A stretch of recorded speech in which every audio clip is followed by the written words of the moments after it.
Hey guys, Mike Brandonstein with the Worship Based Workshop. Today we are going to learn how to learn a song by ear. So go on, get your bass, come on back, let's get to work. It's going to be a short one today because we got a lot going on, so quick lesson today, but I think it's going to be very useful.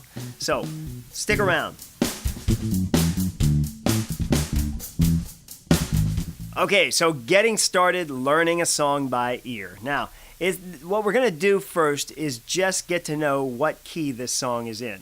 And I'm just going to show you some of the easy ways and some of the more common ways that we could do this, or really the most common way that we can do this.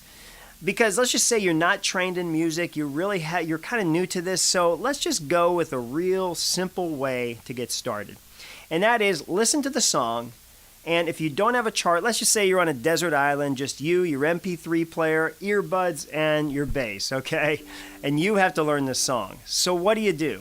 Well, first of all, just take the first note that you hear, the first chord in the song. Chances are that note will define your key. So if it's Lion and the Lamb, for instance, the first chord in that song, now you're going to have to you're going to have to do this by ear. But, start playing around. And what is that first chord? Well, Lion and the Lamb, I believe I did that in B, or with I believe that starts with B. And the B I'm using is on the 7th fret of my E string, the 4th string here. And there we go, there's the B. So when I hear that first chord usually is your definer of the key. Usually that's the one chord of your key. What does that mean? I'll show you in a minute.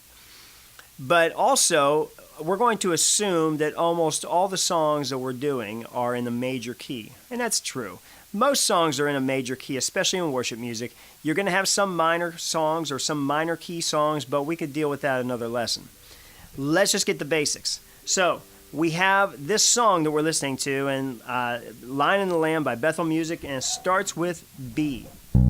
So, let's just see if that works. When we're talking about the key of B, that means that we're using the notes in the B major scale. What are the notes in the B major scale? It's the do, re, mi scale, okay? So, do, re, fa, sol, la, ti, do. Okay, that's it.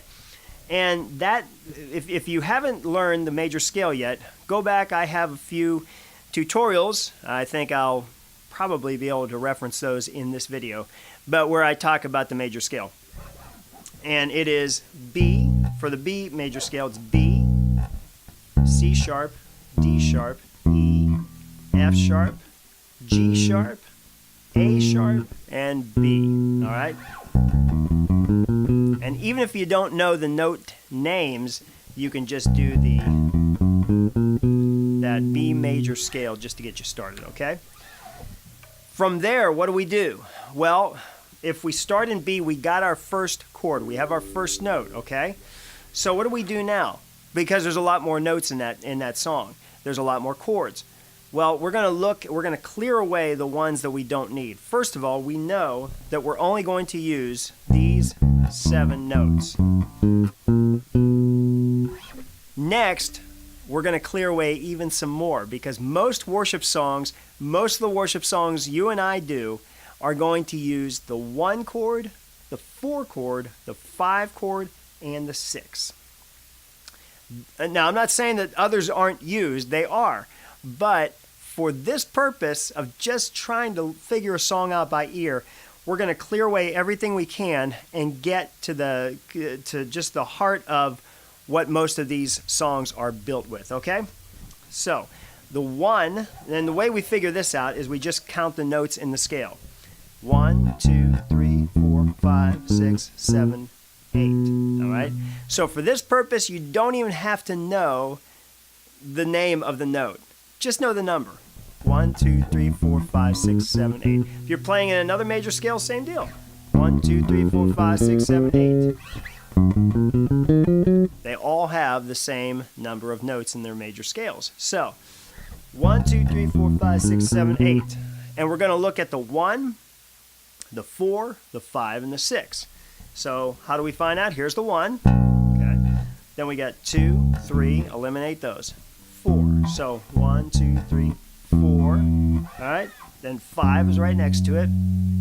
and then 6. 1, 2, 3, 4, 5, 6. 1, 4, 5, 6. Those are going to be the most commonly used chords in the songs we're learning, okay? Once again, please remember, this is just a basic tutorial, so there are more things to add to this, but right now we're just learning the basics of the song. And so when we have Bethel Music's Lion and the Lamb, what we have is... What's that next chord? Well, the chord changes, so what do? Well, we could try... That doesn't sound right. Okay, because that was the 5. Starting on the 1 again. Alright, that's the 6. That doesn't sound right either. So let's try the 4. That works, alright. So now we got the 4. Then what's next? And then they go up, they change chords. Well, if we're just dealing with the 1, 4, 5, and 6, let's try... No. Okay, yeah, so it's a 6. So first is the 1, then we got 4, and then it goes to the 6, and then we go to the 5, okay? So that's just one of the basic progressions, but you're going to find that that is really, or those are about the only chords you're going to use in that song. Now, I'm doing this from memory. I believe that's it. But the thing is, when you are learning a song by ear, first of all, is if you're not used to learning a song by ear, then just work with the things that you know. So figure out the major scale of the key. Next, eliminate all the notes except the 1, the 4, the 5, and the 6. And just start with those. And if you use all those, the 1, 4, 5, and 6, and you can't figure out how they fit into the song, or well, you're going to use most of them, but then you're hearing a chord that's just weird, well, then start working with the 3 chord, the 2 note, okay, the 3 note or the 2 note or the 7 note. Those are the only 3 left. So you see, if we could just break it down, make it a little bit more basic, then I hope that will help you get started and feel a little less overwhelmed when it's time to start learning a song by ear. Okay, hey guys, thanks for watching this tutorial today. I'll have another one next week talking a little more about learning songs by ear, but I just wanted to get you started today. And if you have any questions, shoot them to me either by email or on a comment, because it's really helpful to have a little comment form on this video as well. And if you haven't done so yet, please subscribe to my channel. Love when you guys subscribe, love when you guys comment and shoot me some questions. It's always great to meet new people around the world. So until next time, this is Mike Brandenstein with the Worship Based Workshop. Thanks for watching.